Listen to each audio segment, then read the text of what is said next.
guess I'd pull it right back and make it about character. Well, welcome to Before the Weekend, episode 13, and we're unpacking some of the biggest stories shaping real estate this week.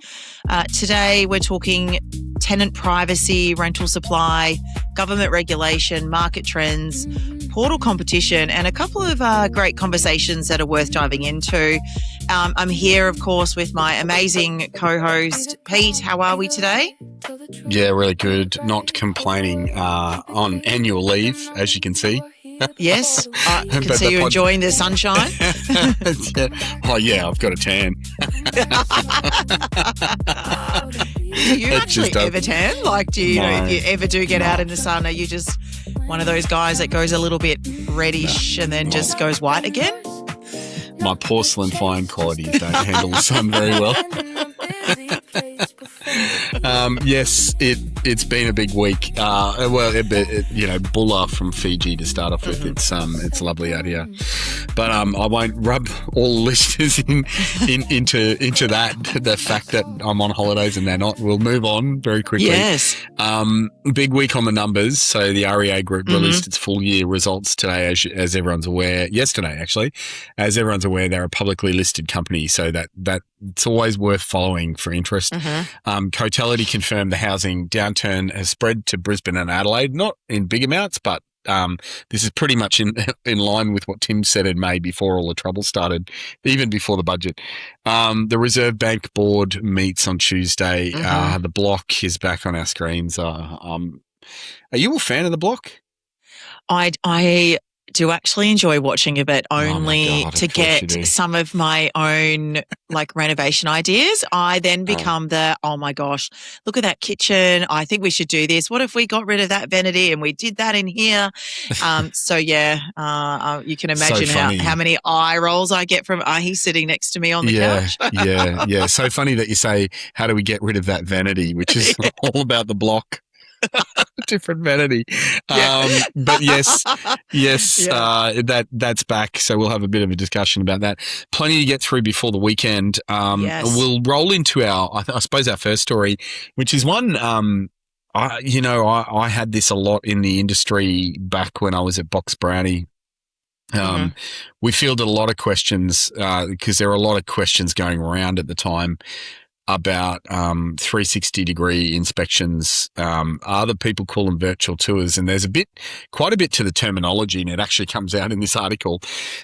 So we'll go through a bit of that, but I think the thing is there's a Victorian tenant called Christy Hoskins, and she started a parliamentary petition calling for the Rental Tenancies Act to be amended to ban continuous video sweeps of occupied properties during rental inspections.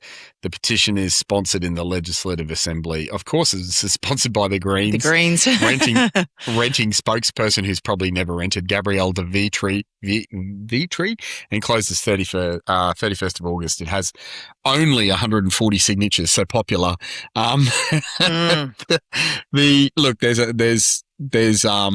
The bones of this are if you're not renting, you don't know what happens.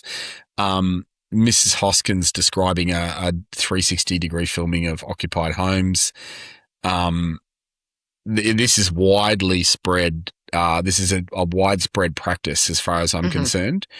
And we hear the former president of the REIV, Leah Calnan, says her agency uses them at entry and exit condition reports. It doesn't use them for routines, but they are used in the industry for routines, right?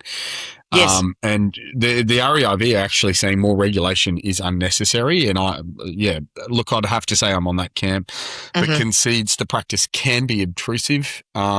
Inspection imagery is regularly relied upon by VCAT in court for both agents and renters. Okay, talk me through this, or do you want me to talk about the terminology that they're using first? Yeah, what she said, what's dystopian? Is it how you say that? Dystopian? Yeah.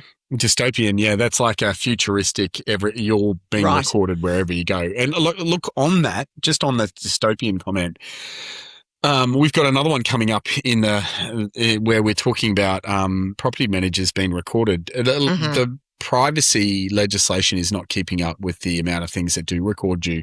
So I will grant her that. I think we are not keeping up as a society with the amount of technology, the amount of things around us that record you, whether they are Ring doorbells or, Google Home cameras or whatever they are. My advice always to property professionals is to always assume that you're being recorded. Like there would be very few areas that you wouldn't.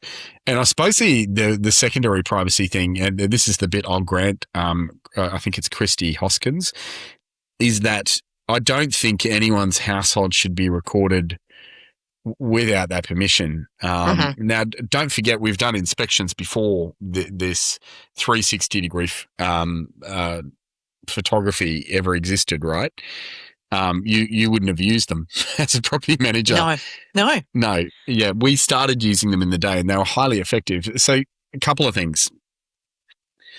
Our tenants actually wanted them.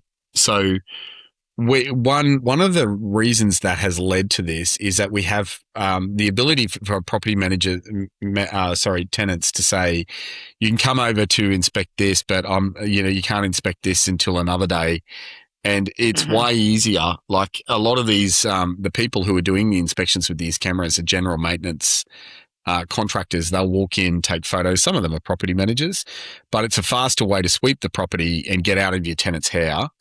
And then you can go back and look at these things later on. Now, I think both you and I would agree that there should be a tenant's right to say, no, I don't want my property photographed, right? And there's 100 reasons for that, like domestic violence, anonymity of where you live, personal photos on the walls, things like that. Just personal things. There would be things at my house that I wouldn't be happy getting, and these are not private or embarrassing. They're just, it's my right to privacy to keep these. My keyboard collection that I keep in my garage, which is now obviously out in the public space now that I've set it here. But if I was a tenant, I wouldn't necessarily want that to be out there, because if that image got out there, I might be a target for theft or burglary. And there's nothing embarrassing about that. That's a perfectly reasonable thing for me to say, no, I don't want that photographed. You know what I mean? Like some people have expensive things, expensive bikes in their garage. So a lot of it's just about security. I think we're unanimous on that, are we? Yeah, definitely. I think, obviously tech's implemented, like the property manager hasn't, I guess, invented these inspections. It's been around how technology has innovated, and it's allowed us within the industry to utilize this type of technology. I think, property management. Just on that point, Kasey, that's a big thing that you just said. That this is not bought in by property managers. Yeah, this is definitely. a technological advantage.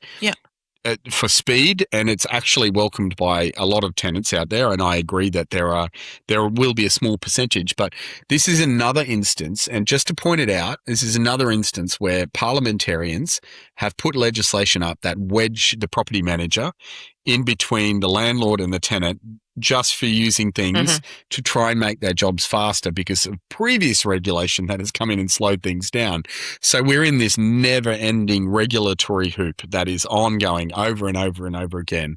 And it really frustrates me that stuff like this is being brought up as though the property manager is the bad guy in this instance. But yeah, sorry, I interrupted you. Yeah, no, that's okay.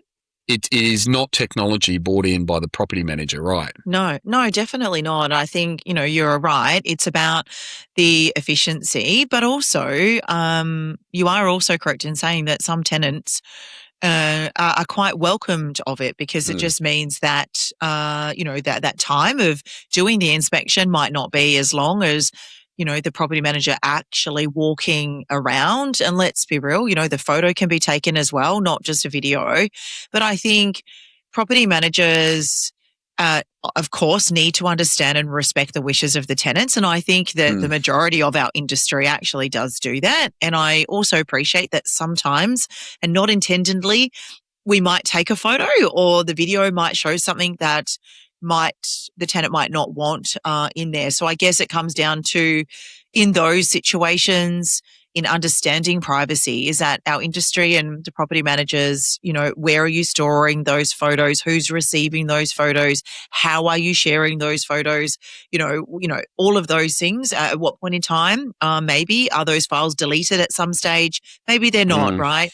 But I think we all really actually try to do the right thing here. But again, I just feel like you, Pete, the government has tried to kind of bring this wedge in between how do we do our roles, landlord versus tenant, property manager versus tenant, property manager versus landlord. Like, it just seems to be a battle of that, us trying to perform our role really well, provide evidence to protect the owner's investment, also support the tenant in, hey, this needs to be repaired, or this is not the kind of, I guess, living standards we're looking for. And then the property manager is able to present that back clearly in a video, in an imagery.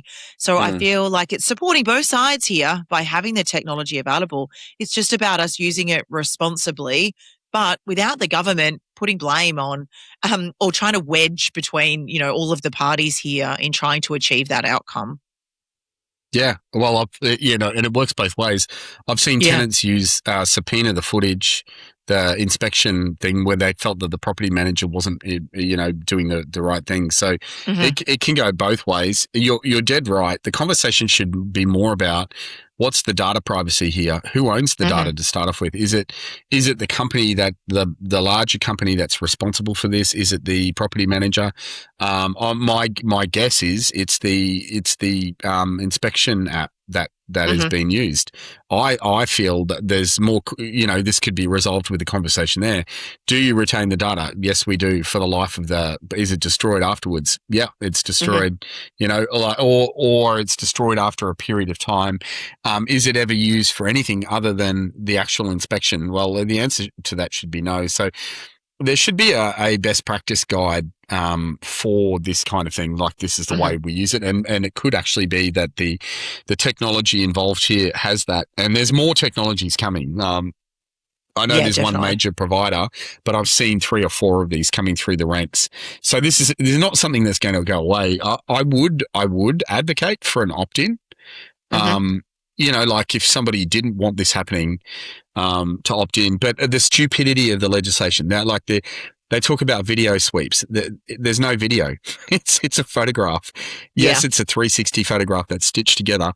But the legislation that they're proposing could never get up because they don't know the problem that they're actually describing. And this is the stupidity and idiocy we see from, I hate to say it, from the Greens, but from really at the moment, from any political party that are coming after the property professional. They just don't know what the heck they're talking about.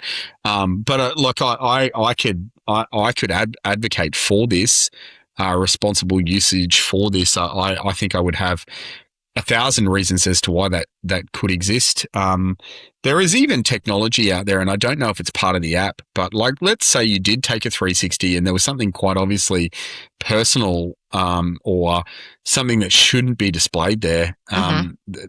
There's technology that blurs that fairly easily. Yeah. We see it in Google Earth, like they have automatic AI detectors that blur things, like people's faces, for example, in a 360 app. I haven't used this app for a very, very long time, but maybe it's worth getting someone in to tell us. It may even blur the people's images or things that it thinks are of a personal nature or opt for that. But look, I mean, I think we can put a fork in that one. I'm just tired of legislation on the fly, right? Yeah, absolutely. I think, maybe this one is a bit in favour before we move on. But the Consumer Affairs Victoria has sent out a renting task force. And I just saw that pop up actually in the last few days. Yeah. They've been out inspecting advertised rentals across particular areas of Victoria to check minimum standards, right? So they're really ensuring that enforcement is in place. But this is the group that can't get, urgent tenancy hearings for 3 to 6 months. These are the same clowns running that. I really don't have much nice to say about these people. Like, why can't they fix that first? Go your hardest after that. But the one that is actually hurting the consumer should be quite fixable. That's just hearing more applications or putting more people on to determine these outcomes. Yeah. I get really frustrated when I hear this kind of stuff. Oh no, we're not doing that. We're not doing the simple things to fix it. But make sure that you're advertising the right prices, because those evil property managers, they always do the wrong thing. Yeah, and I think that they're looking at obviously pricing and the minimum housing standards. And I know in supporting our property management community, many of us are doing the right thing to ensure that the landlords that we're managing those properties for are doing the works required. And sometimes it actually is those landlords that just simply won't undertake what's required. So I guess there's probably twofold here, right? You've got those landlords who won't do it. And so from here is an order from Consumer Affairs to the landlord. So there's kind of a supporting piece for the PMs. But also the flip side could be property managers, if you haven't done your role effectively and you haven't advised the landlord and you've been advertising it incorrect, then of course that enforcement order is going to come back through to you. So it's kind of, it's one of those hard ones, but I agree. Should they be focusing on that right now? And maybe they should be, maybe they shouldn't be, but there is, again, I just feel like it's this wedge as to who's going to get the blame here. And unfortunately, I really feel like it's going to be our property managers. Well, I don't think they should be spending time on that. Believe you me, like we have a friend who's been caught living in a sub-minimum standard rental in Brisbane.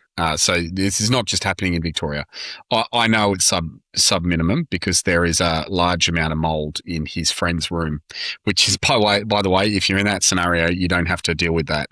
That is well and truly under the minimum standard. So I know this is occurring at the moment.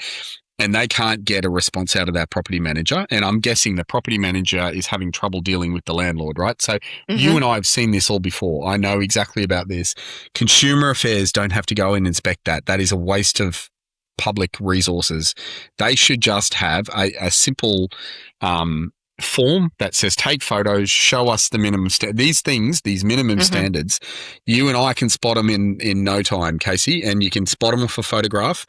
And that would tell you whether you should go to a property or not. But instead, these numpties are going out and inspecting, do like a random tire pressure check. It is. In an age where we've got things that report the PSI of the tire. That's effectively what they're doing. It's such a waste of time. Yeah. Just set up a reporting mechanism. And I tell you what would galvanize a property manager and a landlord is if they got notice from cabs saying that your tenant has reported this issue. If it was a real issue, my goodness me, would you see the property management and the landlord, they would move in lockstep to get that fixed. They wouldn't want cabs coming knocking, right? So it doesn't have to be done in the way that they're doing it. Who is advising? Who is running cabs at the moment? Obviously a scare tactic, right? Like it clearly is but a scare tactic as well. It's a scare tactic. And then are they knocking on the door? You're not allowed to do that, right? Like you can't knock on the door. We can't as a real estate agent. Are they issuing the correct notification or, No, they're doing it through ones that have rental inspections. So they're doing it through, they're doing it at the time of the rental inspection. Exactly. That's what they're doing. I'm like going, what? Yeah. But even that's pretty hard to pin because what if you've got something and they're saying this will be fixed before? Correct. It's not like you're not allowed to advertise it. So, look, I don't get it. If you were running a business, cabs would not, you'd fire them all. Like I'm sure there are some lovely people there, but whoever decided that this was the idea, rather than go, you know what, let's just set up a form on a website. They can upload videos and they can upload images and we can see, holy moly, there's mold in the corner of his room. That's a hazard and they can't live there. You think about the things that form minimum standards, broken stairs out the front, they're very identifiable. It's not like, so look, I'm sorry if you're a sales agent and you're having to listen to, this property management speak all the way through, but that is incredible. The idiocy of that is nuts. Should we move on? well, let's move on because I Yeah. guess we're going to go straight into another kind of, investor property management angle this morning. Maybe for the first few segments, I think today. We do. But articles are coming out that rents are going to be rising at a rapid rate across the next 12 months, and landlords are now looking to leave the market, right? So there's some figures here that it's suggesting investors are exiting faster than they're arriving. And in May 2026, there was 5,447 sales advertised that were in fact investment properties, but only 3,900 approximately were repurchased then as rentals, right? So we've got a shortfall of about 1,500 rental homes in 1 month. Yeah, right? Look, I mean, this is led by Sydney, Melbourne, and Canberra, though. We're not Correct. seeing that Yeah.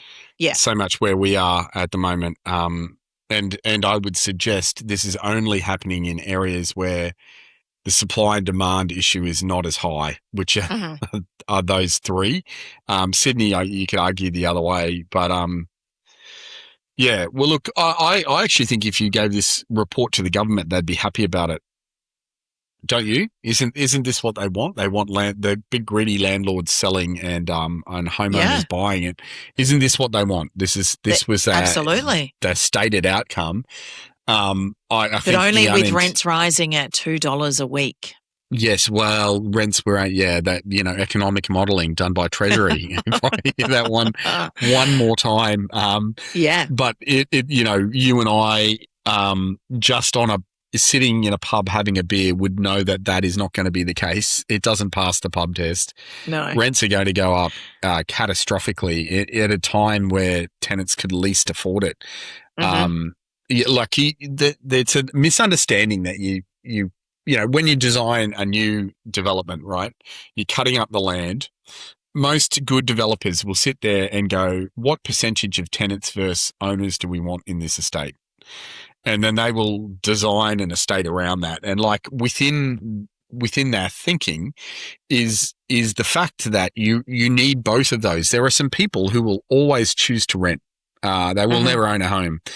And each to their own. Like that's not a choice that you or I have made, but if they want to do that, then I would defend them that. And I think the acknowledgement that we're in a double-sided market, that there is first-home buyers and there will be investors. We've never been in a scenario where that's different, even back to Jesus' time. They still had people who owned property and would let it out, in hotels or whatever. So to deny the dual forms of market is crazy. And at the moment, I think I don't know whether they've intended it, whether they've missed it, but the person who's going to cop it is definitely going to be the renter. Yeah, definitely. I can't see any way around that. There's, costs are rising everywhere, right? You've got insurance premiums, you've got electricity costs. For a landlord themselves who are living in their own home, they're also experiencing those rising costs of living themselves. Not every investor in the Australian market is rich, right? And has got all of this dispensable money just sitting in the bank. Many of us are still working incredibly hard to ensure that we can have a great future and provide a future for our children as well. And I just think that both parties absolutely need each other. And it comes really back to this supply issue again all of the time.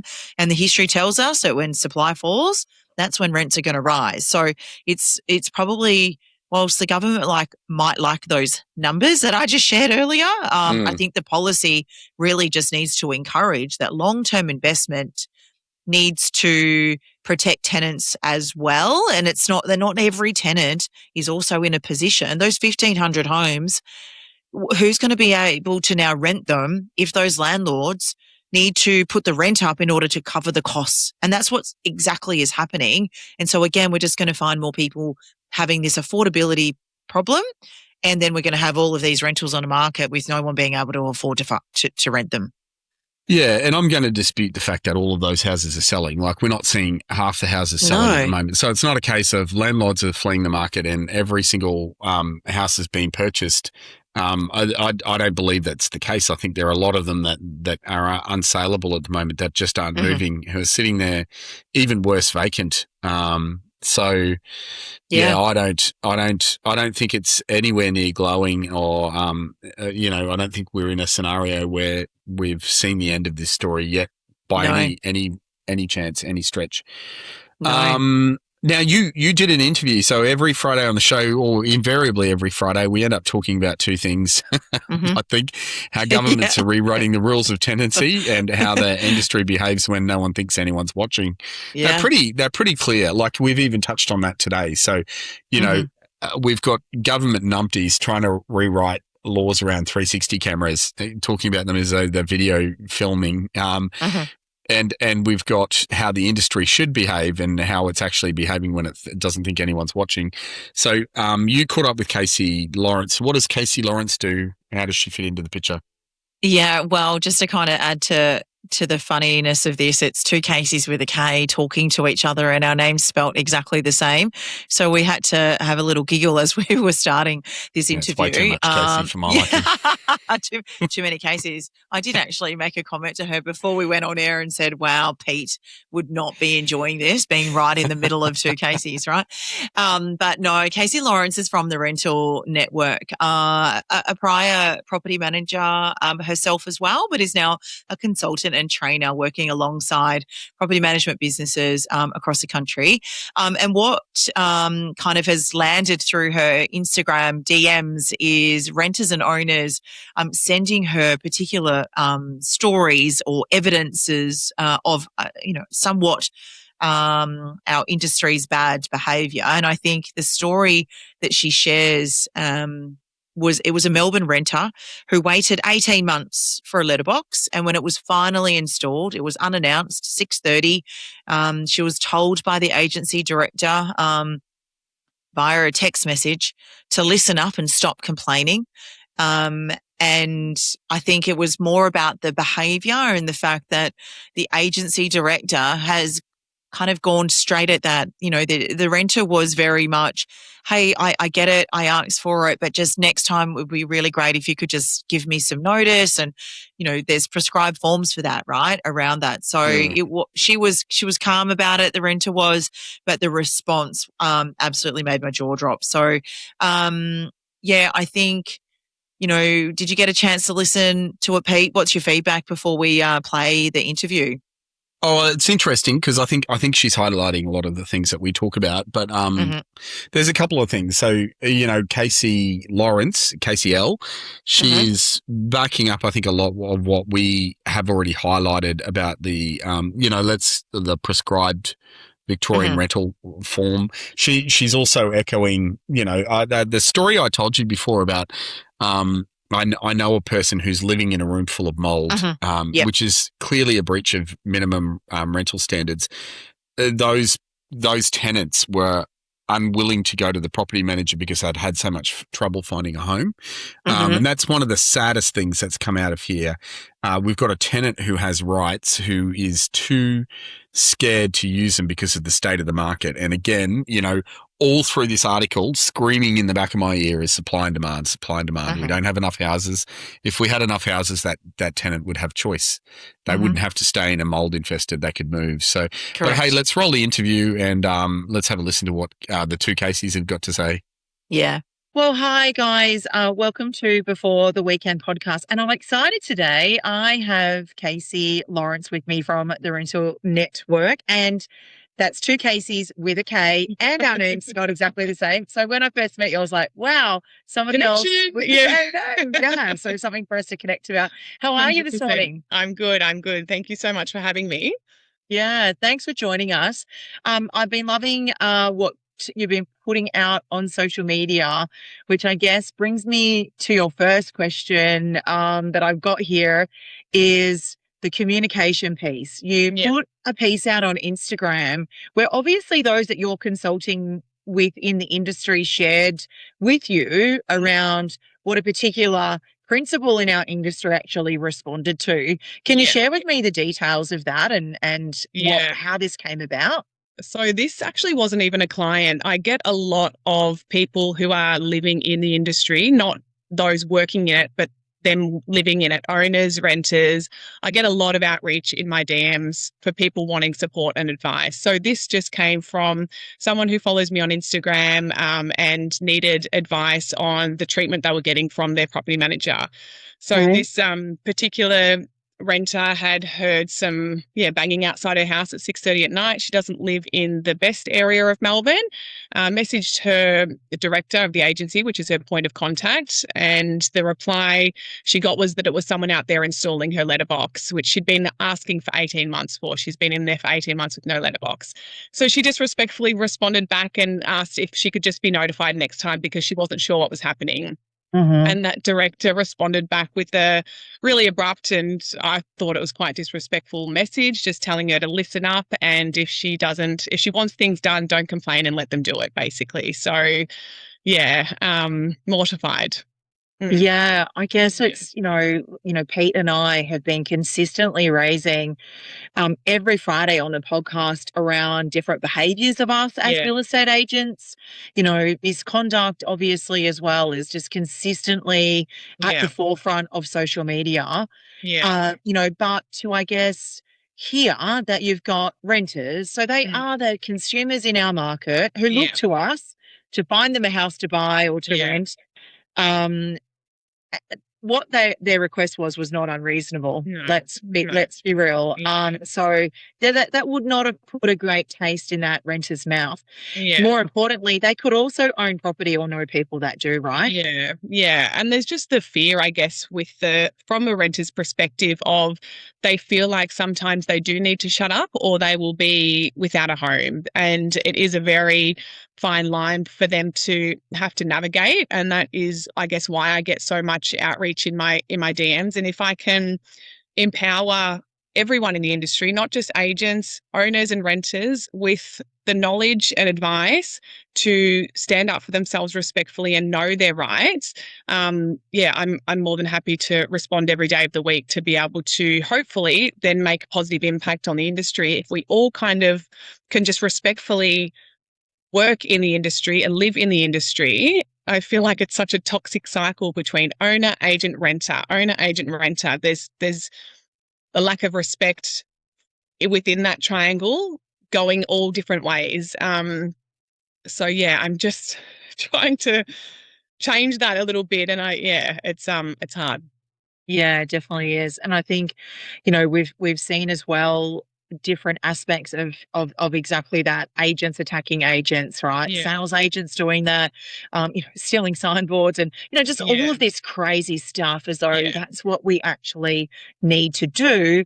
Whereas, we really need to showcase to the consumer that we are professionals. And I think that's the piece that we miss. We are all passionate about what we do. We should love what we do, right? For many of us, I think you and I are on the same page, is that we love this industry. We've been in it for a long time, and that's why we have, that's why we consult and we want to be that trusted advisor in those spaces. And I think everyone needs to look at what we say and how we act, because it can be looked upon in a different light and not actually, it might not generally be your character. Yeah, that's right. And I think the message I try and get out to owners is just to be so diligent with your agent selection, because that will, if we can get more owners being more diligent with who they choose to manage their property and not just basing it on a 1 or 2% fee difference, that is detrimental to them being able to maximize their return, retain their investment, retain good tenancies. There's so many positives in selecting the right agent and eliminating the cowboys of the industry who are behaving like this towards the clients who are their bread and butter, basically. Yeah, really, really great point. What's the one tip you could give in this situation to property managers who also are listening today, but more importantly also saw your post? I think that there's so much power in building positive relationships with your clients, and that's not just your owners, your renters as well. And once you have those positive relationships with your clients, the job is so much more enjoyable and from every aspect by every party, because then there is mutual respect between one another.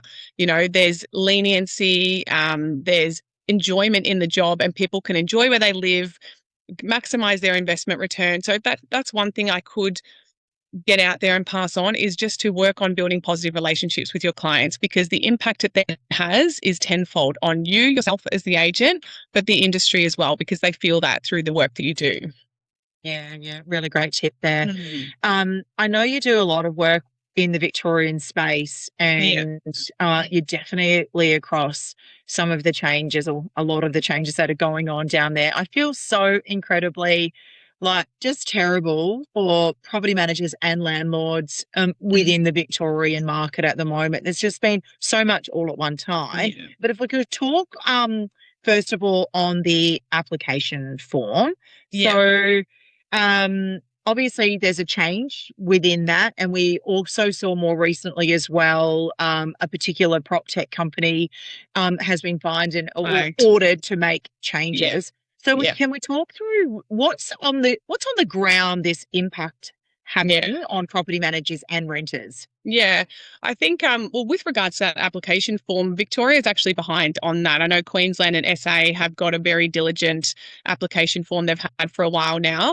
It's just getting used to that new process. There is a lot of fear definitely on the ground from the leasing teams. Actually just did a blog post on the value of leasing agents at the moment and how important they are, because there is fear of saying the wrong thing. So there's no conversations happening at the opens. And, that's definitely impacting key tenant selection and setting that tenancy up for success. If we're not having conversations around who's coming to our opens, we're not able to ascertain who these people are. And there's fear around what they can and can't ask and the conversations they can have. So they're just not having them. Yeah, that's really sad. Yeah. There's obviously things that they aren't now able to ask. Yes. Can you talk us through what some of those things are? Yeah, so we've got a prescribed form and we cannot ask any questions outside of that form or or add anything else to that form. So there is limitations around pets, children, their social status, their religion, all of those general things that are, I don't think, out of the ordinary. It's just people trying to navigate or get information to base the application on. I do think there is a little bit of overthinking happening with it because of the fear. It is so new down here in Vic. People are overthinking it. We can still get rental references. We can still confirm employment. And they're the two key aspects. Once we've chosen a tenant or a renter, or the owner has selected a renter, you can then organise your pet clause if they've got a pet. It just can't be asking that question and basing the application on them having a pet or not. But once you've approved someone, I think that's probably one of the biggest sticking points, is the worry around pets and not being able to ask that. But you can ascertain that after you've chosen your renter and, you're organising the leases, you can put the pet clause in the lease. So, there is ways to navigate around it once you've chosen your right renter, but just focus on what we've always focused on: affordability on the rent and, good rental history and employment. They're the key aspects in selecting a tenancy, and just your gut feel and first impressions.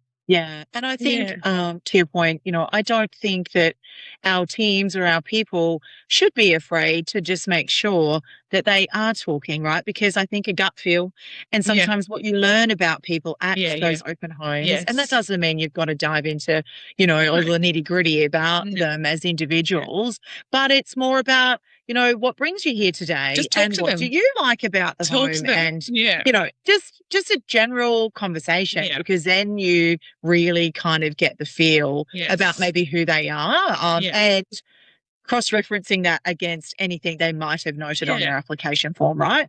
Yeah, absolutely. Can't beat gut feel and first impressions. Yeah, definitely.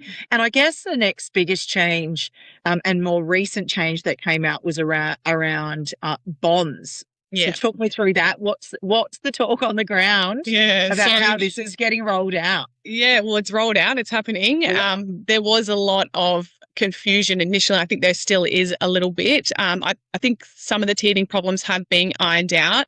There was a perception that anyone that, from a renter's perspective, that they're leaving, it automatically happens. They have to go through an application process. A tenancy to port their bond to another home needs to be like for like. So a whole household needs to be moving to a new property to utilise that bond port. It can't be individuals coming together in a home and grabbing their bond from here and putting it together. So that was, I think, a quick one that was ironed out.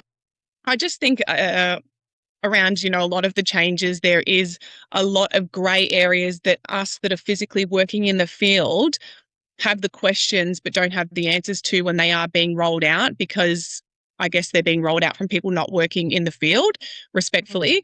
So a lot of questions around, what happens here, or, if it's, I can't think of any off the top of my head right now, but I think that was the main thing, that there was teething questions that needed to be answered.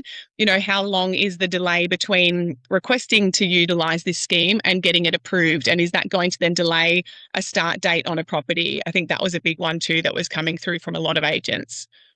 Yeah, right.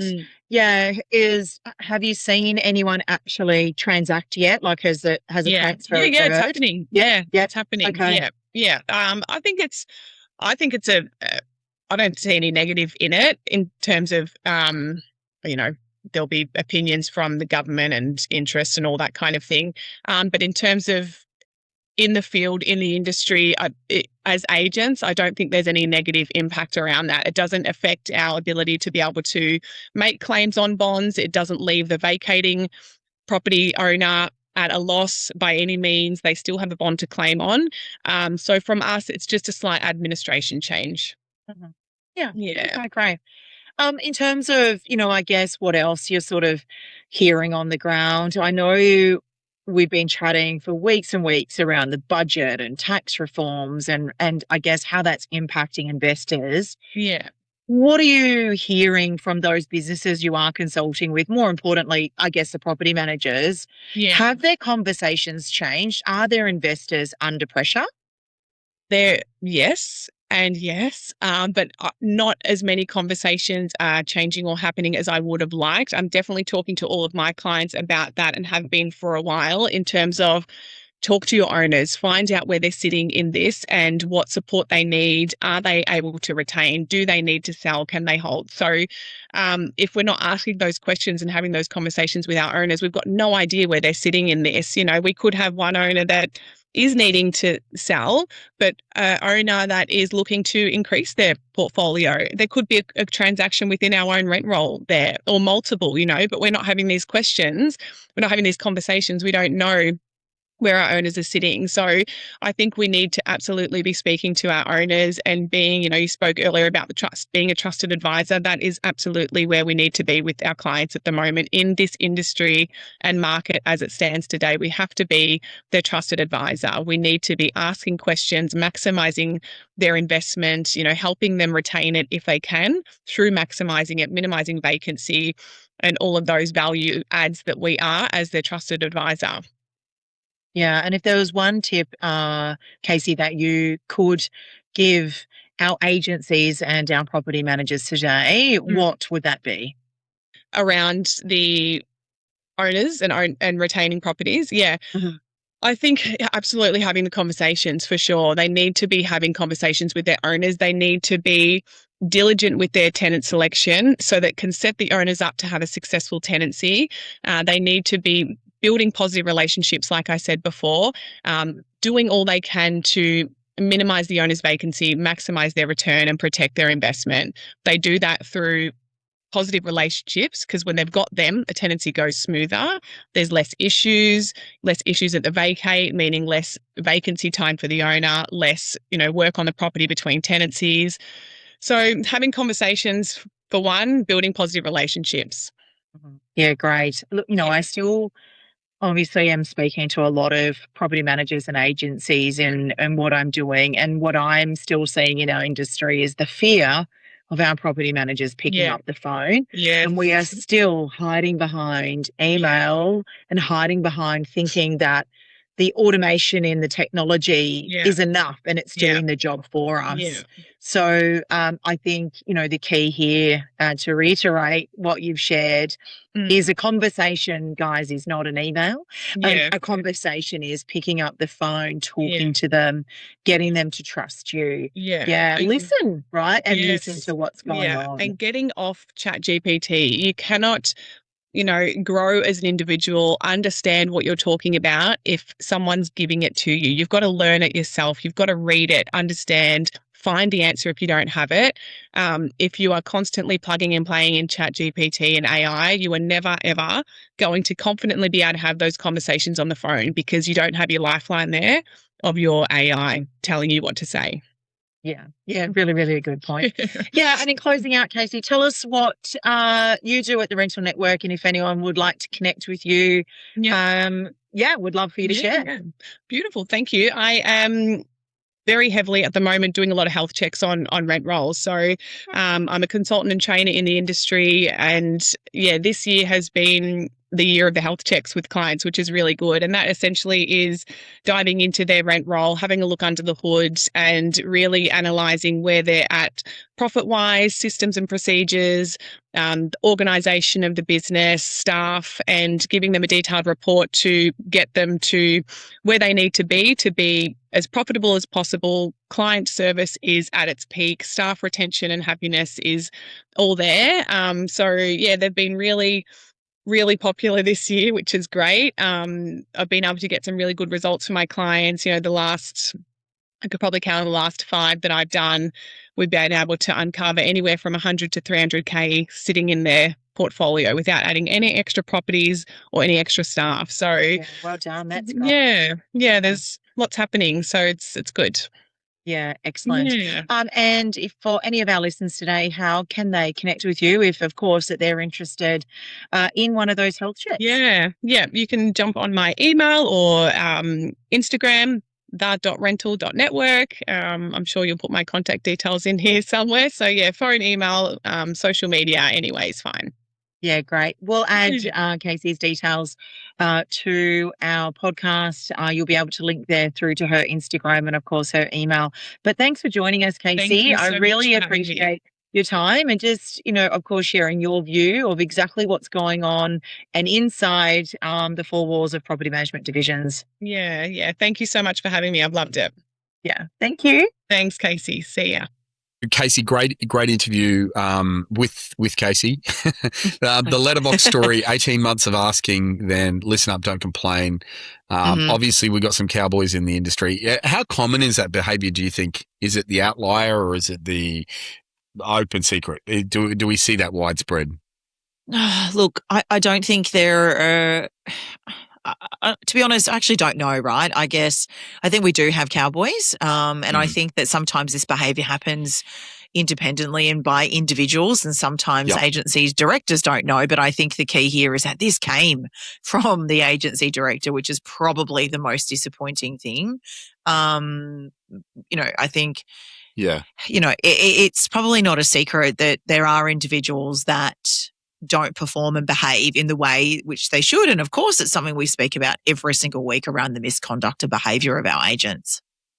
Yeah. And I discussed it before. I gave a bit of a spoiler, but her point that renters stay silent out of fear of losing a home, I think that is a symptom of the vacancy rate. Not necessarily an industry culture problem. I think when you're a tenant and you have tried for 9 months to get a rental and you finally get one, and then you move in and there are elements of that rental that need correction, you and I both know that we get more maintenance requests as property managers just after someone's moved into a property, right? Correct. Yeah. Like that's when they all come through. I will have properties that are lived in for 3 years happily. There'll be a change of tenant and as the tenant goes in, I'll get a raft, almost like a shopping list of things I want to want to improve or about this property because it's not either not to their standard or there are things that actually need replacing. And I would hope most good landlords go, okay, yep, that's correct. That's correct. That's correct. That's your living standard. You accepted this property as is. You need to go with that one, like it might be put an air conditioner in or something like that. So I'm well aware that we get requests. I would like to think it's not an industry culture problem, but I think a lot of property managers are riding off the back at the moment that they can find a tenant so easily. You and I have practiced through a time where we would actually do our utmost to appease tenants because we know that if they leave that property, the likelihood of us finding another one in weeks is very unlikely, right? Yeah, definitely. Yeah, and I think, I saw a story in Brisbane saying that the average day vacancy for a tenanted property in Brisbane is 5 days. Yeah. But and obviously with I don't even think you can with change those rents over in 5 increasing days. too, right? No, you can't. You can't even do what you're required to do in your role effectively. That includes report, doing cleaning, the all works, right? Like, yeah. You can't effectively do that within that time period. Yeah. But I think it comes back as well to, the agents selecting the right types of owners and the right types of properties that they want to manage. As a part of that, you're going in and absolutely we want to grow our rent roll. We want to add value to our business. We want to be making more money, but at the end of the day, not every business is good business. And so we also need to be considering, is that owner wanting to come with us, or negotiating on our fee because we've simply said to them at that stage, now that it's vacant, we need to do these works before we actually get a new tenant in. And it's it's required for us to do that to ensure not only is it meeting minimum housing standards, but it's from the health and safety of the tenants who are going to be moving in. And if you've got those owners at those times who are saying, no, I'm not doing that, then I think we need to sit back to understand, are they truly the types of owners that we also want to be having within our portfolio as well? Yeah, agreed. I think her points on the prescribed form tell me that legislative change hasn't happened. So, agents are now afraid of saying the wrong thing. Conversations that at opens have simply stopped because everyone's worried about cabs coming in and doing your checks. So now we have I think it's even worse for tenants because now we have simple decisions being made on whatever is on that form, which won't necessarily be fiscal affordability. It'll be whatever the property manager needs to make a judgment call, and based on that, I don't even know how they're doing it. But yeah, it's a recipe for disaster. I actually think there could be room for a class action to come back and say, you have bound me to a fiduciary obligation to act in the best interest of the landlord.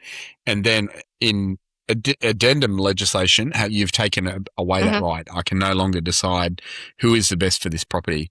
It's a very interesting one, but obviously I'm not a solicitor or a lawyer. So this is just my opinion. It appears that this prescribed form takes away the fiduciary obligation of the property manager in Victoria to do the right thing.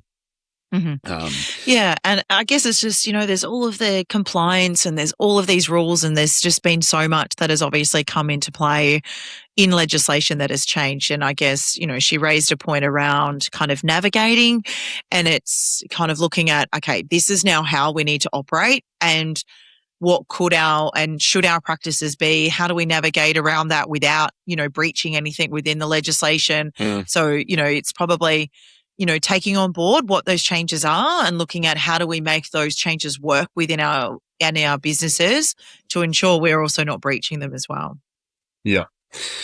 We do need to move on. Yes. I'm well aware that we spent 20 minutes on that. On property management. Yeah, we could probably talk about that forever at the moment. I think it's a area of our industry that is really, really hurting right now, both the tenants, the property managers, and to an extent the landlords. Yes, absolutely. let's go on to our next one. So this is Cotality figures. So home prices fall. You talked about this at the start. So Cotality's figures show national home values fell 0.7%, the sharpest monthly drop. Sydney was 1.4, Melbourne was 1.2. They were the bigger ones.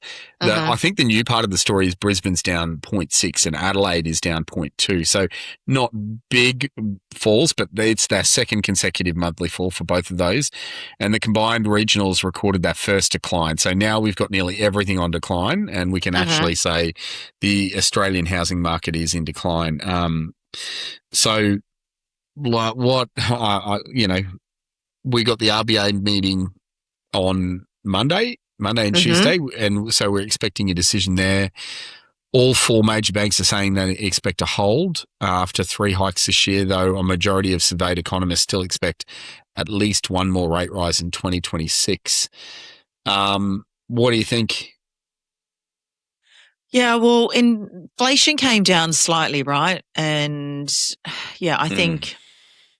Yeah, is it the RBA has consistently come out in the last few weeks saying that they don't look at housing, a pricing stabilising or reducing as a factor in their decision in whether or not they hold or they increase or reduce rates. So I kind of find that interesting. But yeah, I think, look, we all know, and we've been around in the industry, well, certainly you and I have for a long time, but those newcomers who are listening to our podcast today, the market goes and moves in all different directions, but it similarly goes in patterns, right? And so it goes up and it can go down, but then it goes back up again, right? So I think having this kind of balance out to kind of bring back a level of affordability of, where should our housing prices be positioned is, and stabilizing that. It's not, I don't think it's necessarily bad. I mean, yes, we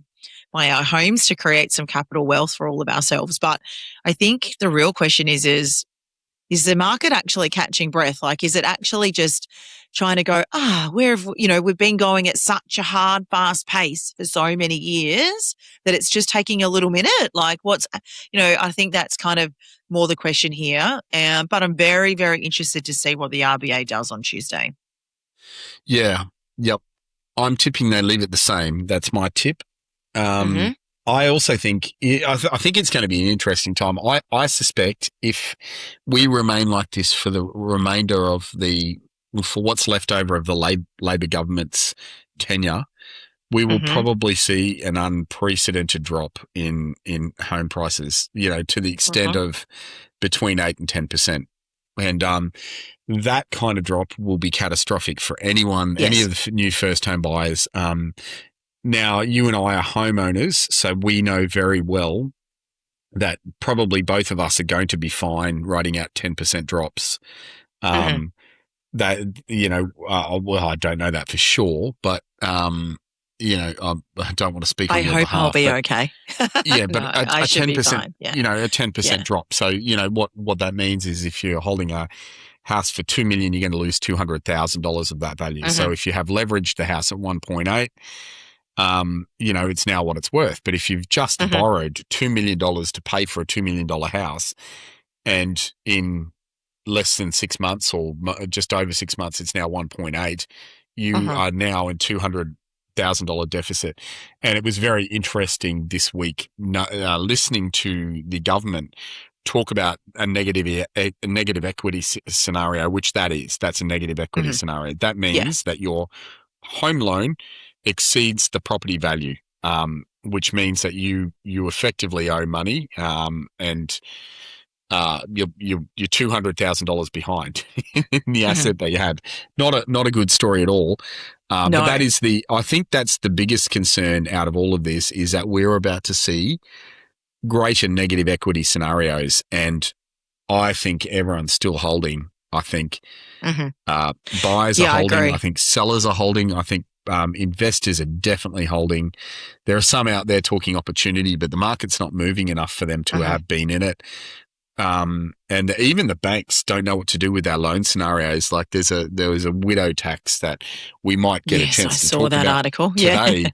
But even on the back of that, the banks wouldn't issue a loan for this poor person because they had no certainty. And so when you've got banks and you've got landlords, you've got homeowners, first home buyers, you've got all the sellers, nobody's actually doing anything.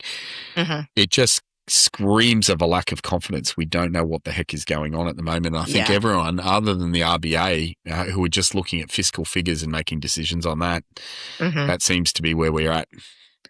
Yeah, definitely. And I was out visiting a few of our customers actually earlier this week, and just in all different areas actually here of Southeast Queensland.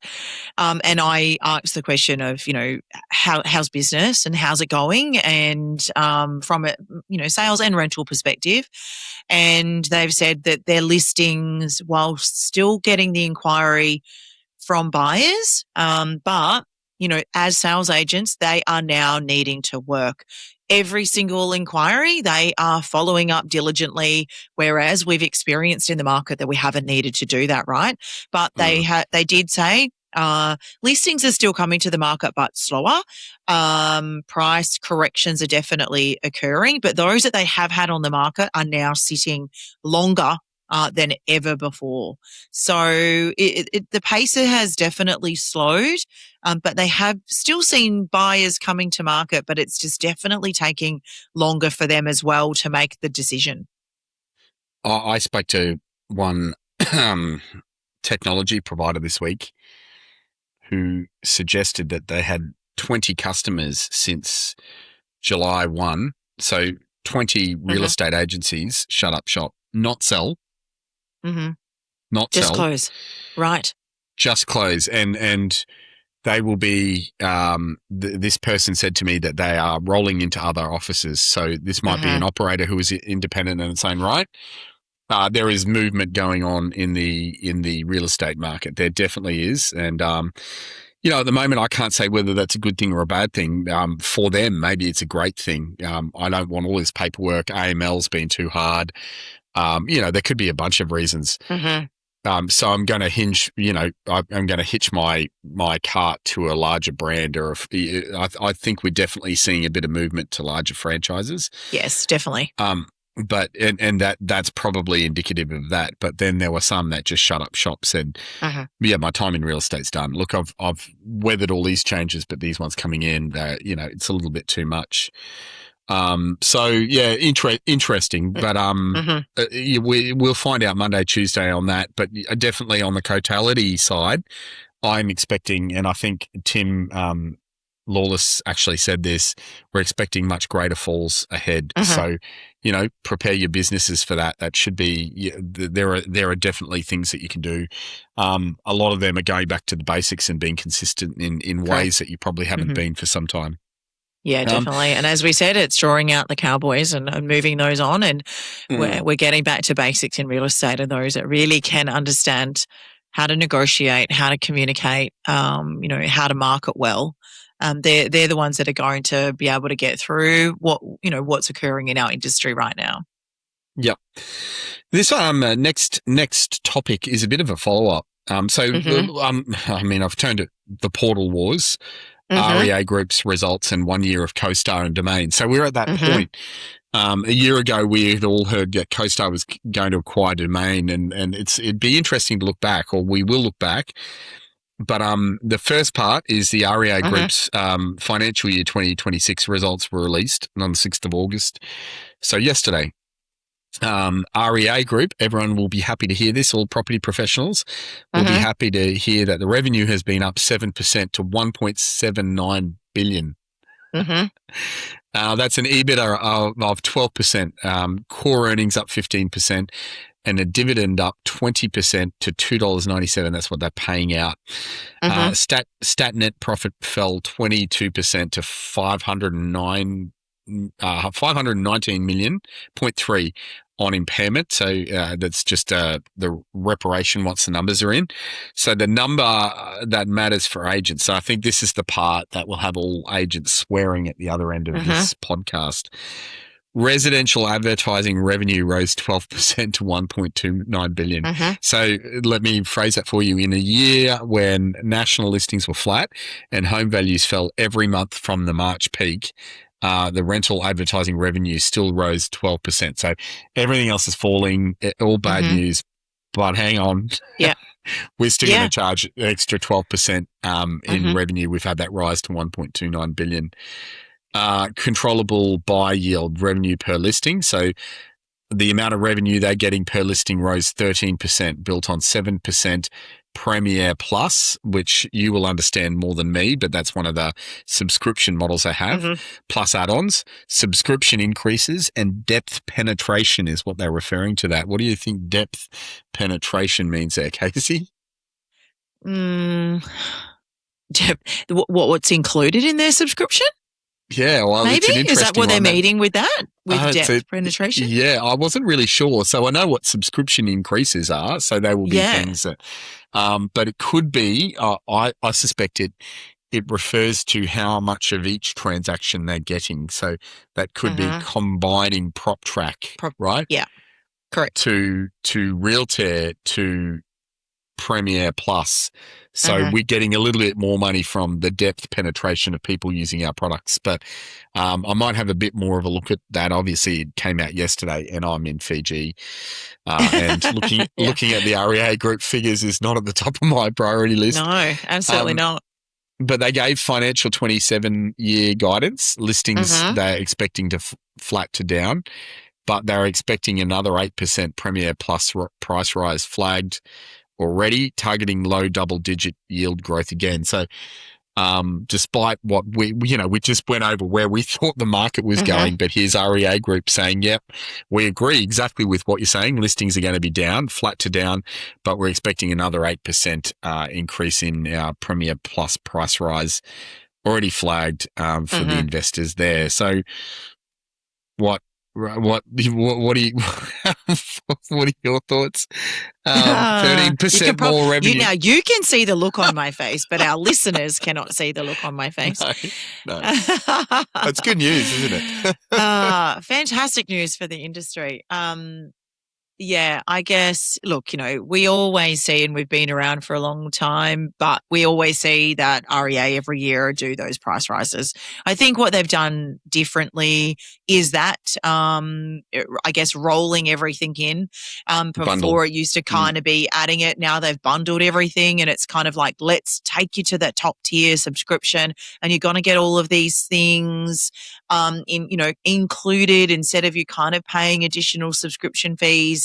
And they're doing that, right, to keep the agencies sticky into their ecosystem, good or bad, if that's kind of looking at it. But I guess, what I always hear all of the time, which I'm sure you do as well, is that the common feedback is, why does REA do this? And every year there's a price rise and we hate them. And there's all these things that people talk negatively about them. And why do we need to do this? But yet we keep paying the fee. We keep doing what we're needing, what they put in front of us, because we just have this fear of that. If we make a change and we're not on that, then we're not going to achieve the outcome. And I just disagree with that sentiment. I think whilst you might need to be on there, it's just a fear of that if we're not. But why do you have to be the top tier? Why do you have to have, you're there selling the home, right? So does it matter if you're got a smaller size ad to a larger size ad, right? So yeah, I just don't agree. That's, the mentality with some of our agents about how they feel about this fearness of having to be on REA and be on a Premier Plus all of the time. Yeah, it's pretty poor optics. So REA earnings grew 15% when there was zero listing growth. Every dollar came from charging agents and vendors more per transaction. And the real story in that is I don't think the vendors know. I don't think they understand that where the charge is coming from. I think a lot of the charge gets associated with the real estate agent because they are the person recommending this, let's go with this listing. What did I just pay? I just paid $1,700 to get a block of land up in a Premier on the REA Group. Now, I fully understand that's what the REA Group is charging. It was $1,800 actually. just disgusting that any portal would charge that. I know that, but I think most vendors don't. So every dollar they got came from charging agents and vendors more per transaction at roughly triple inflation in a falling market with another 8% rise already promised for next year. So agents can't walk away because the eyeballs are there. Vendors pay the depth product price rise inside of the marketing budget. So that's what's changed, is that I think all of the products have been rolled into, we're going to bundle this up as marketing, but there are other things in there, and that would be worth looking at. Here's the kicker for me, Kasey, is I suspect right now, I've been working anecdotally around the industry. I haven't done a research report on it yet, but I think it's worth doing one. I think that eyeballs onto the REA website are down significantly with the rise of AI. I've gone looking for properties recently. I haven't used that portal once. I will use artificial intelligence to scrape all the portals, and in most cases, it will give me the real estate agent's local portals, or it'll direct me to Domain or Homely. It doesn't by default direct me to the REA Group because they have crawlers blocking their site. Now, what percentage of the market do you think is using artificial intelligence in the search engine? Well, we've got stats out of the US that say that 60% over there are using AI in their search for property. We've got stats out of the UK suggesting your mid-40s, and that was 2025. So that was last year. That's a last year stat, probably higher than 50% now. We would be naive to think that at least 40% of the Australian searching population are using artificial intelligence. I think we could make an educated guess to say that listings eyeballs on the REA Group website are down, and I notice that their religious tendency of releasing this is how many eyeballs you get when you advertise on the REA Group website. Guess what? Hasn't been around for a little while. We haven't seen that released. I mean, is that just a is it just coincidence? But I'm actually turning around to most of the agents suggesting that for the first time ever, we are seeing the consumer abandon REA Group website like I've never seen it before. They haven't released a fruitful artificial intelligence direction. We haven't seen one of those come from the REA Group. We've seen some fake, like rapper type of, hey, have a look at our Chat GPT thing. None of them has worked. They're not getting used. We're actually in a scenario right now where I wonder whether the savvy real estate agent is finding other ways in the area of artificial intelligence and engine optimization or Google SEO or search engine optimization. I'm wondering whether the savvy operator is looking at that going, there's a real opportunity here because, a large portion of the market, I think, will be using AI in their search for property. Yeah, I guess it brings back to that, my original statement, right, is that agents have this fear of, okay, we've got the eyeballs there and we just have to be on there. And so, we're then explaining that to our vendors is that that's where we're going to find the buyers from. But you absolutely make a valid point. Is that really actually where the buyers are now looking? Now, let's have a look at who are our buyers coming into the market. We don't have, and there probably is maybe still some baby boomers out there that are looking to buy maybe, but we're looking now at this younger generation and the way in which they use technology, AI, and the tools that are available to them is so completely different, right? Yeah. Like your kids, I mean, you're very, very au fait with it, Pete, certainly far more than me. And that's because you work in that world all of the time, right? So, but my stepchildren laugh at my husband and I because we'll go to do certain things on our phone and they look at us and go, you're joking, right? You just do this and it gets you to there. And we're doing it our old way and the way we know how to do it, right? So I guess every generation now is learning different ways and the way in which they can get the information surfaced to them faster. So I think you're right.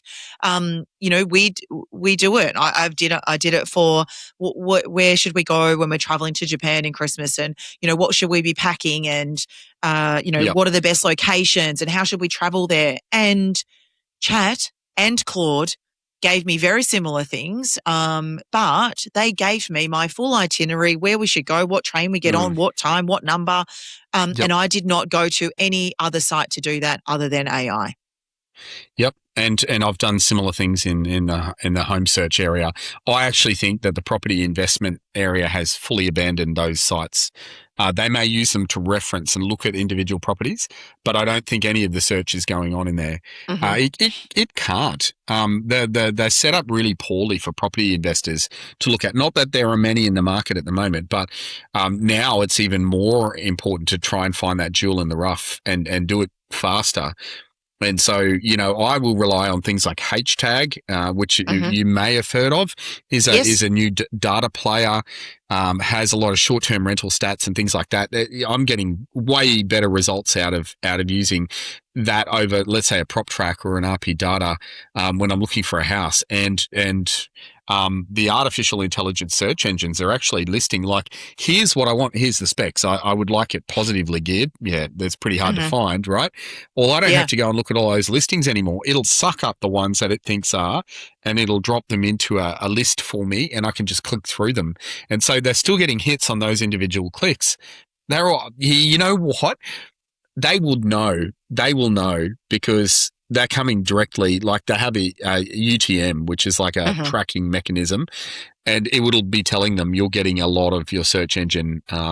It would be interesting if they made that public, but look, also embarrassing. I think we're not going to see that for some time, but it would be actually great. And maybe this is something for my part-time gig at PropTech CoLab is to go after the consumer and see how many of them. I just ask a simple question: are you using artificial intelligence in your property search? Because I think you're going to find the answer to that is quite alarming, and one that real estate agents are not keeping up with. But however, on the back of those findings, you know, it's one thing I'd urge real estate agents is just to be savvy with your money. Just don't keep on pouring it to the dominant because they're there. Yes. Have a think about where your spend is going, because if you just leave it to the dominant portal, you will spend more every single time. And there are agents out there who are doing quite well without the use of REA at all. So, you know, there is a formula and there is a way to it. Let's move on, because the part B of this is we've got a 1-year checkup on CoStar having bought Domain. Now, I've got to admit, I had lots of hope for this. Yes. If you look at the backstory, CoStar is the biggest commercial portal in the world, really owns a lot of the commercial entity over in the US. They also started, this is going back 5 or 6 years ago, they acquired homes.com after an unsuccessful bid at realtor.com. So Zillow number 1, realtor.com number 2, Homes was a pretty distant number 3. And if you ever follow the guy, Mike Del Prete, you'll see he releases articles. Homes.com, which is owned by CoStar, had a crack at getting to that number 2 position in the US. I think they'd spent upwards of $300 million, and they hadn't moved more than 1.5 percentage points towards that second position. And I really felt as though, I have nothing to back this up, I felt as though CoStar acquired Domain to sync that up with homes.com to do a bit of damage to realtor.com's sister organisation, which is realestate.com.au.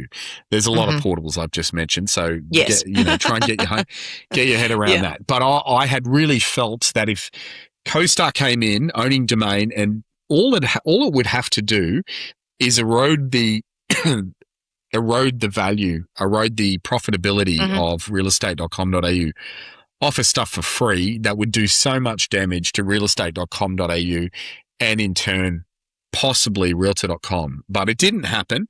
And a large counterpoint for that was straight after their acquisition of Domain, which was a record acquisition, the CEO, Andy Florence, was slapped down by his investment board saying they called it feckless spending, roughly $5 billion spent on residential for 80 million of revenue. Now, I'm not a mathematician, but Kasey, if I said to you, I've spent 5 billion of your money and I've got you 80 million, it's okay, I've got you 80 million back in revenue. Yeah. I I don't think you'd be very, very happy about that. That's a lot of Gucci watches that you could have bought for that.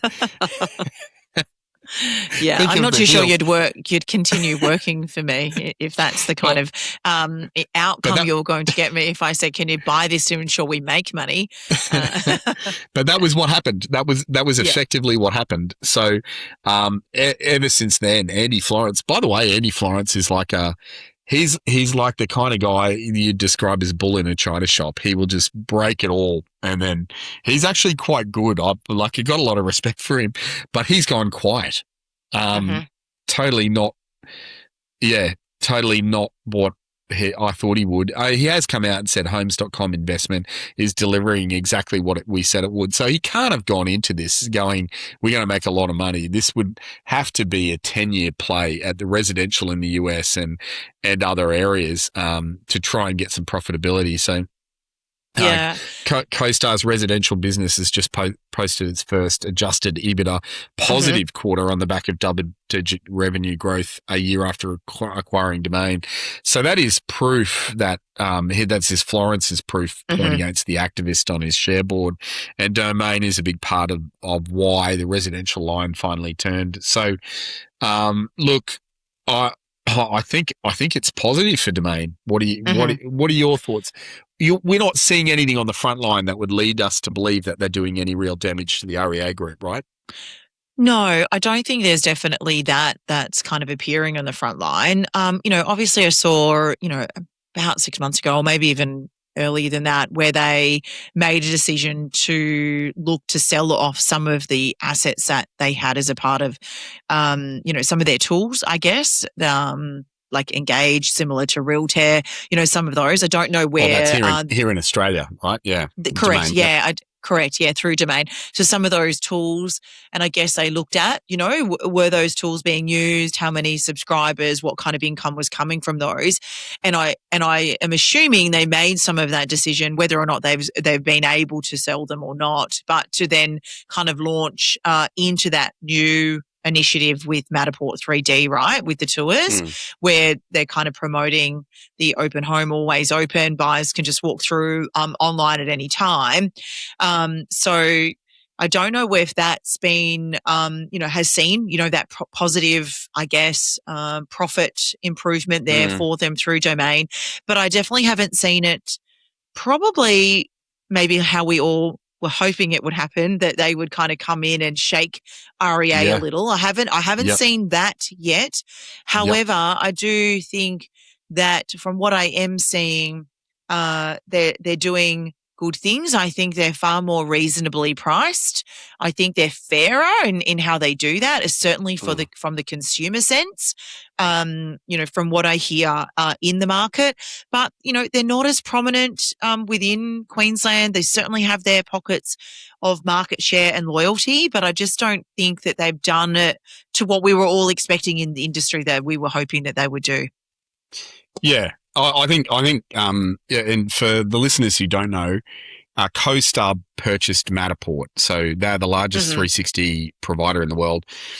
Arguably the best. I always had issues with the quality and the speed of which the portal went, but consistently, it's pretty hard to argue against the number one being used. I still think today I can pick up a decent camera and do a better tour than a Matterport 360 home tour, and the cost of Matterport is like incrementally 40 times higher than what I could do one with myself. But that's me. Your average agent doesn't have that time, so they will run out and they will get an operator. And I think it costs about $400 to $500 to do a Matterport 360 tour of a standard house. When they announced that they're no longer appearing, we're not allowing any Matterport tours on realestate.com.au websites. Realestate.com.au had to go out and purchase a 360 provider, and they purchased a Canadian company called Planeter. I think it is. It's a little known one. Not bad in tech, but it's basically they can put on a brave face and say, we were intending to do it for years, but it's absolute garbage. There's no way that they would have seen that coming. And so realestate.com.au got caught on the hop. So what that means for consumers is if you are trying to put a 360 tour on there, you can't use Matterport to put it on the realestate.com.au website. You have to use another provider. So I don't know what that's done to Matterport. That would be very interesting around Australia and how that's delivered there. But there's been some shots fired. I guess that's my long way of saying that. But I'm with you. I haven't seen anything that would lead us to believe that realestate.com.au are hurting in any significant way, and that end of financial year statement backs up that they're probably not. We should probably leave that conversation and keep moving. Look, we've got one here. Are off-market sales becoming too common?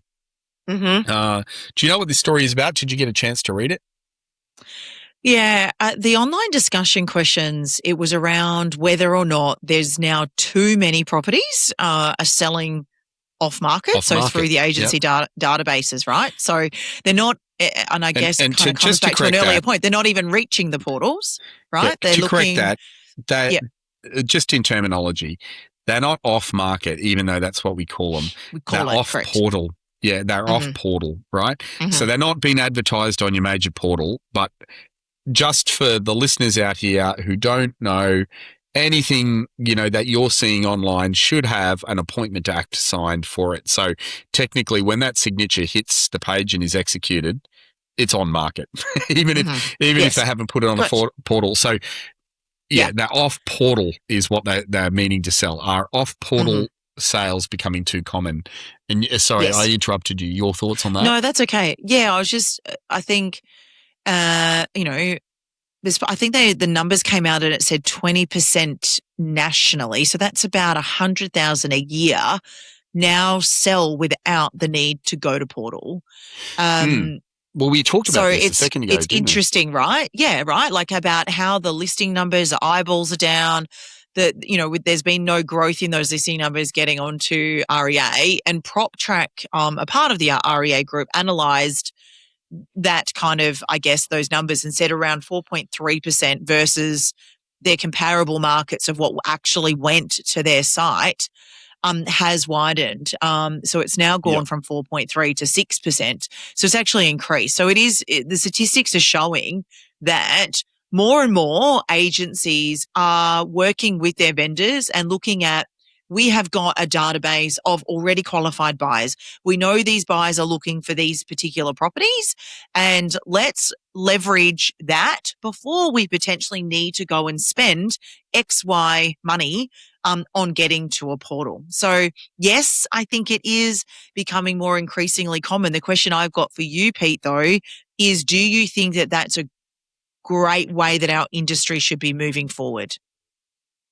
No, I don't. But I think this is the REA Group's fault, not to put it in their bundle straight up. But I'm well aware there's a really prevalent practice at the moment. Like, let's say you get a lot of houses for sale in the same area. We've all been to a subdivision where we see the houses are similar in nature. What I've seen a lot of agents doing to avoid spending ridiculous fees on REA portal listings is leaving a particular house up that is similar to other ones that they are listing. They lift it up on that premium subscription or whatever it is, and they are just directing people who have come from inquiry on property 1 to property 2, 3, 4, 5, and 6. I'm seeing that in both rental and in sales. Like, so sorry, we don't have that one anymore. I know you've made an inquiry on 456 Smith Street, but we've got a really similar one on 457 Smith Street, which is in the same subdivision. Here are the differences between them, and they're directing from one to the other. And the only reason I see a lot of that happening is not because the agent wants to, or they haven't done the marketing on the other portal, or they're being lazy. They don't want, they're trying to stop vendors paying, in 2% of their marketing fees. We just heard how much of the REA Group, they've increased per property. I believe the agents are trying to do the right thing by the vendors. still marketing the property, but not having to pay.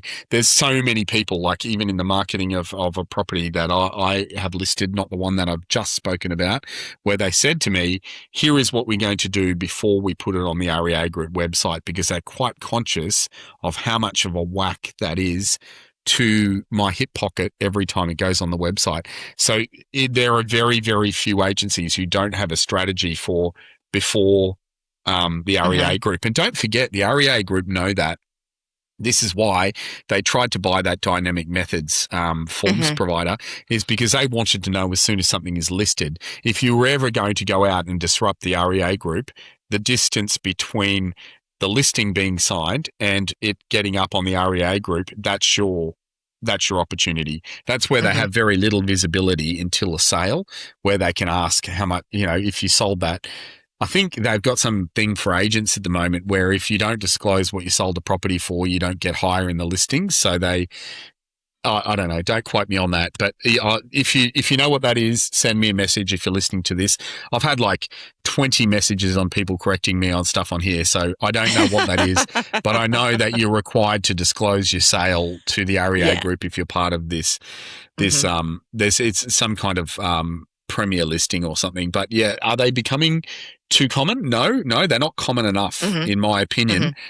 I personally don't like them. I think we need a marketplace where it's free to start off with, and we put our properties up online and people get eyeballs. But I will defend the REA Group's position in the market. They are the number one. They're deservedly the number one. They built it to be the best in the industry. I'm well aware that they're losing their luster at the moment, and more than that, losing the consumer. I think that's quite obvious. But I think this is a subject of agents and vendors being held over the barrel to list something on a public portal at an unrealistic price. In comparison, what does it cost me in Vegas? $500 a year to be a part of the Nevada Realtors Association, which gives me access to over 65 portals for free.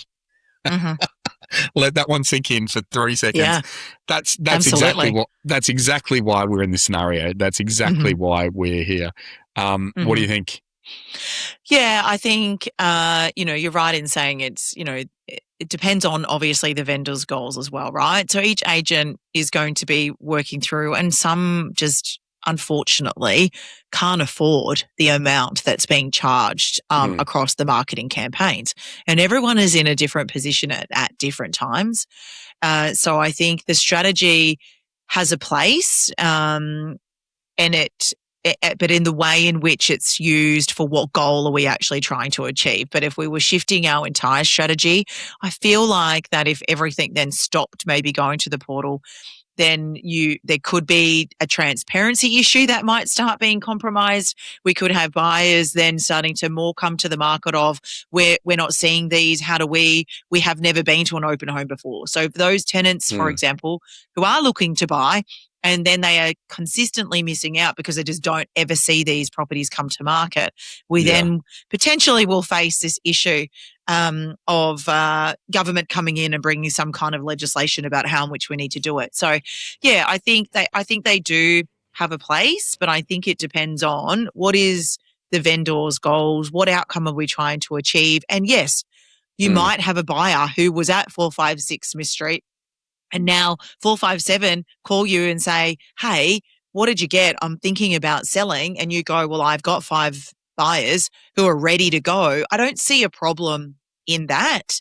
But, I think we just have to make sure that we're also being transparent. Yeah, I think it's more prevalent too in rentals. I think it's hugely prevalent. Oh, definitely.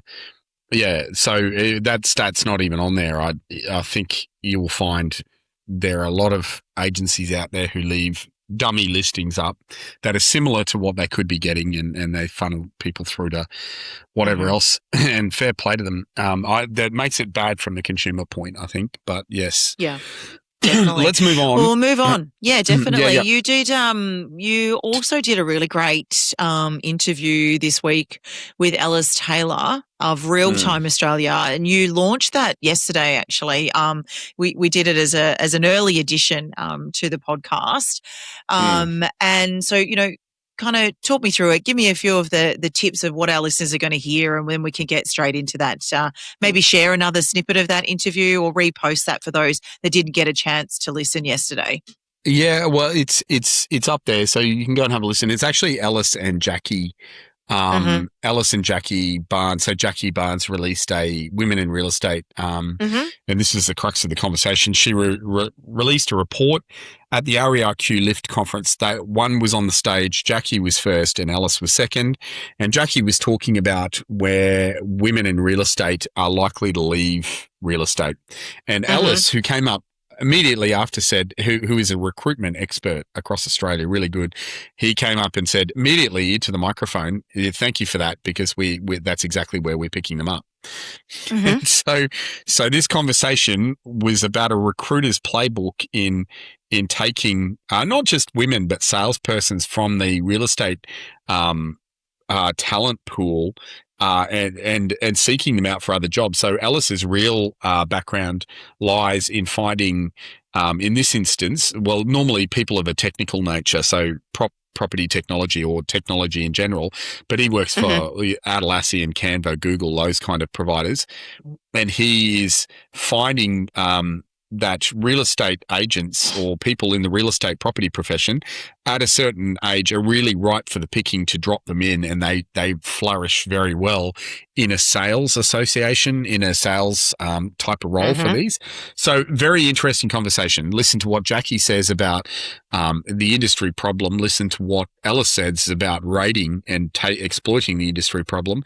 And as somebody who has pivoted from real estate sales, real estate operations to property technology myself, there was a lot that they were talking about in there that actually ran home to me. This is exactly why I'm in this area. You're also a byproduct of that. Didn't happen in the time frame that they're talking about. Neither of us did. But well worth a look at that conversation. And if you want to have a look at that, that's on beforetheweekend.com. If you go to our episodes, it's labeled as a quick bite. You should be able to find it in there. Yeah, fantastic. We'll pop an extra link in. We'll pop an extra link in just so everyone can draw back to that. But yeah, let's move on to our next piece. Strata special levies are in the spotlight with many Sydney owners now getting hit with remediation bills, and they're coming at costs of like $52,000 of owners now having to come up and add interest onto that, right? Where they're having to then pay for particular works to get done on those buildings. But I guess there's probably been a bit of a lack of initial knowledge around how much of that, when should we have known about this prior? Can I pay it up front? Can I not? Am I expected to? Do I pay it extra in my levies? And so, what really came out of, I guess, what I read within the letter is that this one particular owner, hers was $52,000 share. It was then $12,000 of interest. And they had to go to a vote with the strata because, of course, everyone's going, well, how do we afford this? And it was setting aside now each fortnight on top of her mortgage to pay additional costs for these remediation works to get done. It's not just out of Sydney, it's actually coming out of Melbourne as well, where they've basically kind of gone, well, here's the works and this just needs to be done. And for us to actually do the work, you now need to pay these bills up front. So there's a lot of money for owners to be coming up with all in one go. What's your take on it, Pete? Oh, look, I feel for the owners, but I think it is a subject of living in a space that has shared facilities. Then that might be a shared wall. If you're in a 200 strong apartment with a pool with common areas, there is a good chance. I have an apartment on the Gold Coast, and for years it had a leaky pool, which was the bane of my existence. Rather than fix it the first time properly and spend a little bit of more money, we had stupid efforts to let's recoat the pool, which cost X amount of dollars. And all of them were, from the start, I was in team fix the pool, because I've seen leaky pools before. My experience says if you don't spend the money on fixing them up front, you're going to have heftier patchwork bills before you pay. And that was exactly what happened. But what happens when you get to a strata, a body corporate scenario, is that you have one vote in X amount. And I think a lot of this comes in the buying process. A lot of the better education could be, to be honest, if you're purchasing for the first time in a strata title scenario, I would encourage you to use a professional to purchase. Because they're going to identify things that you just won't know, like how many are in the body corporate, what's your voting right. There are other things you can do. So during the conveyance process, you can do searches for the community title scheme, all the meetings that have happened up to that particular point. You can see, like they've gone and gotten 6 quotes on water ingress coming from above. A lot of people don't do those searches through the conveyancer because they think they are extra add-ons through the process. But I wouldn't be purchasing in a community title scheme or let's call it a multifamily for the Americans listening, or a unit or apartment block until you've done those searches, because you just don't know what's going on with the buildings, and you can be stung. Like my latest strata title bill had I was contributing. It was only $500 really, but I was contributing to the landscaping out of the back of units that aren't even mine. But these are shared facilities. So there's a couple of things. What are your shared facilities? What's the upkeep on that? That's what you should be looking at. The second one is, what state are they in? There's something called a sinking fund you'd be well familiar with, right, Kasey? Yes. Where this is a pool of money. Generally, at the start of any kind of build, the sinking fund has a healthy amount of money in it.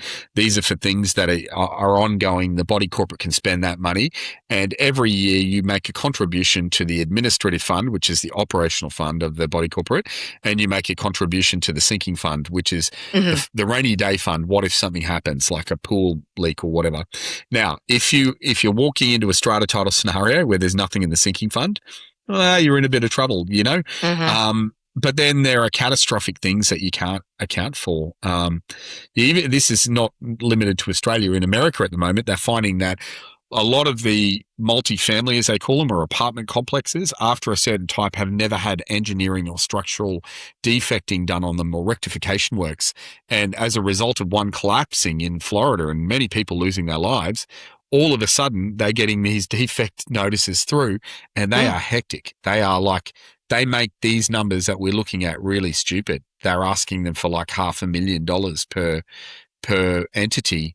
Now, we have more stringent building corporation laws here, but I've got to say, I think a lot of the disappointment comes because they didn't know something about the property that they were buying at the start, and it's better education up front. You know what? If you go to buy an apartment and you're using artificial intelligence and you put a link in and you ask Chat or Claude or Gemini, what are the problems I might see with this? The first thing they tell you is to start looking at the body corporate, even before the unit. So, we were just talking about AI searches before. I feel bad for people caught in this scenario, but we operate in Australia under a Latin term called caveat emptor, which means buyer beware. And, this is a property that doesn't come with a warranty, or if it comes with a warranty, that's a builder's obligation. So you really got to do your research before you get into these body corporate scenarios. It's not just happy days, we're going to go in, everything will be hunky-dory. Yeah, definitely. Yeah, look, and I think it's really important as a part of this as well. Check out those clauses and terms within the building insurance as well. What actually can be covered is that a part of insurance? Can we just do an insurance claim to then get those repairs done?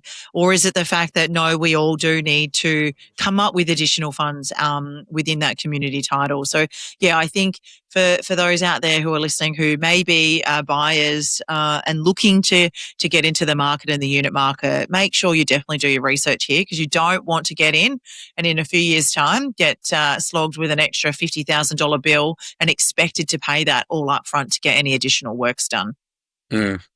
Yeah, agreed. Last story of the day. The block is back, Pete. The block is back. I'm excited.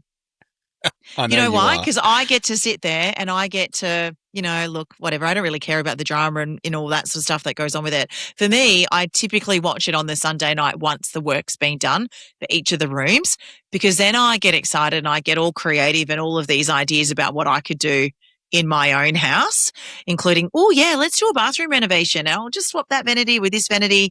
And I get all these eyeball rolls from my husband looking at me of like, just shush up, you just, But the kids love it too on a Sunday night when they're with us and we sit down and we have a look at the colour schemes and stuff. But anyway, I enjoy it from that sense, but I kind of get the sense that you don't like it at all. No, I don't. I understand. I understand why you do. I think you can look at a magazine as well. Come on. It's far better on TV watching, the great colour schemes and maybe how it's come together. But yes, go on. Yeah, well, there's a couple of things. So firstly, I don't like the way it portrays the block operates under this false economy that you can buy a house, renovate it, and sell it at a profit.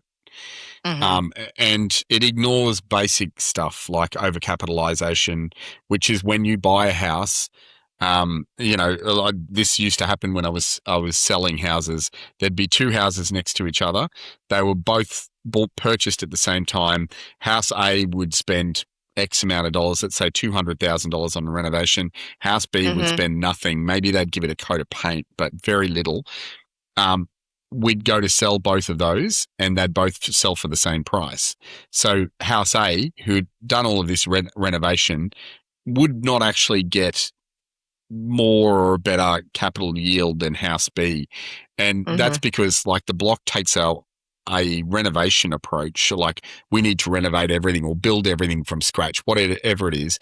We need to do every room in the house. But most real estate agents, when they're walking through a property, will actually say to you, you know what?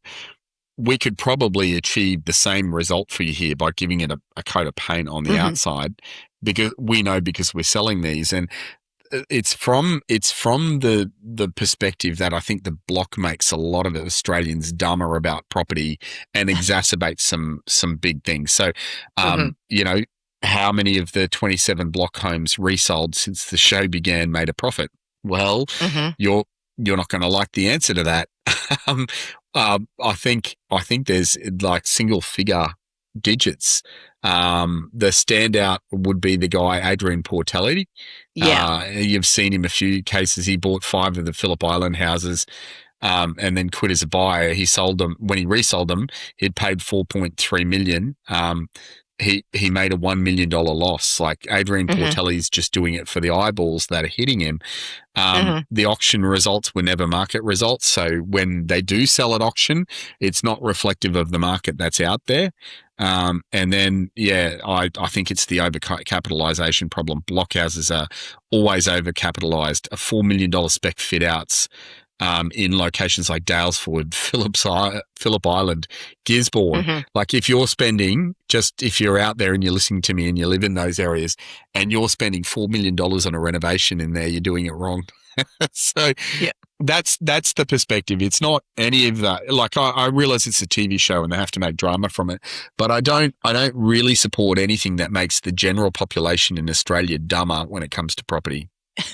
But don't you just like how they might come up with different ideas? That's what I think kind of, if I can pull a positive from it, it's about maybe how we can suggested think it's about... cheaper and it's cheaper for you to buy a magazine, Kasey. Like I don't want to sound like your husband, but look, the best part about the story that you've told me so far is that you're watching it with your kids. That's the best part. And that's not to be ignored.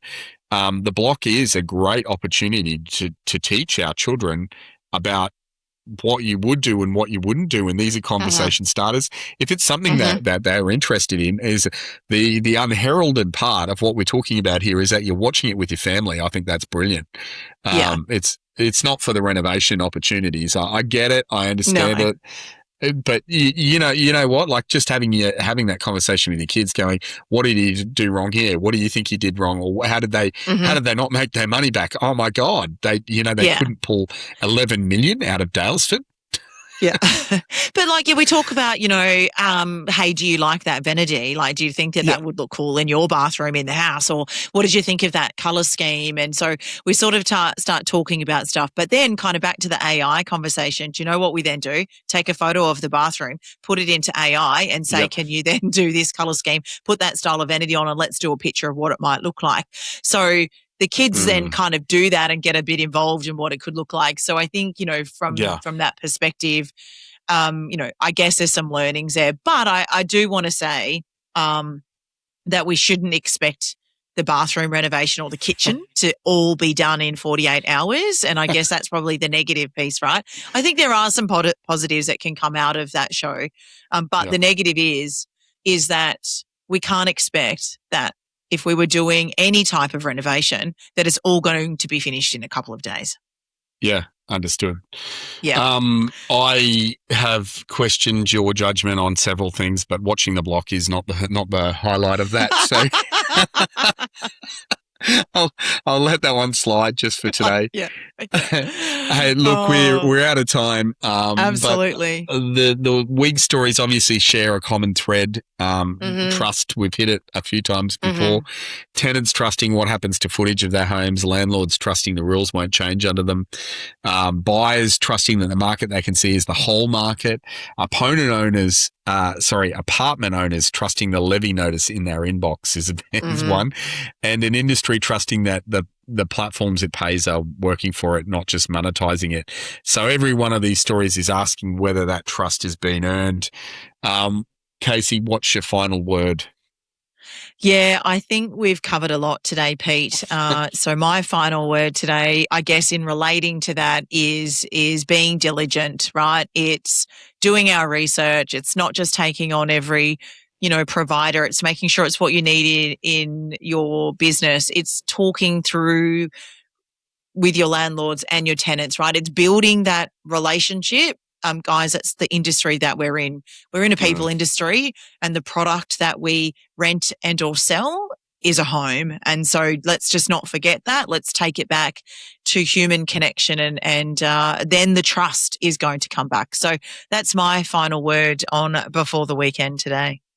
Well said. If you're out there, happy hunting for the weekend, selling, leasing, whatever it is that you're doing, putting your open for inspection signs up. It's been great to have you on the podcast. If you're after anything, you can subscribe at beforetheweekend.com. You can find all of our episodes there. But until next week, it's cheerio from me in beautiful Fiji. Good to see you again, Kasey. And we'll catch you all in 1 week from now. Yes, we'll see you then. Have a fantastic weekend. For the weekend.